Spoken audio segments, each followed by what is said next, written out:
If you use MacBook computers, you need to watch this video.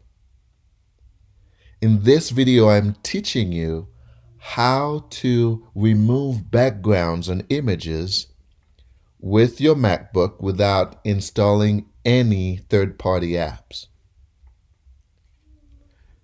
Let's get to it. You just open the image you want to remove the background from, and you go to Tools. And you'll see that drop-down list. And you look for that one that says Remove Background.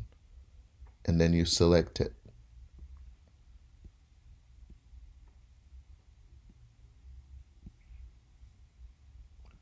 Just like that, it removes the background of the image. And you can save the image on another name, anything you want. You can rename it,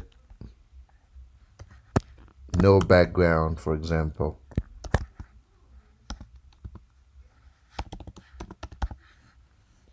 And you choose where you want to put it. And you hit enter and you close it.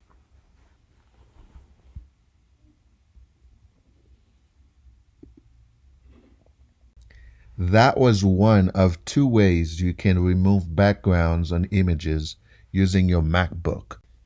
In the next video, I will teach you the other way. See you in the next one.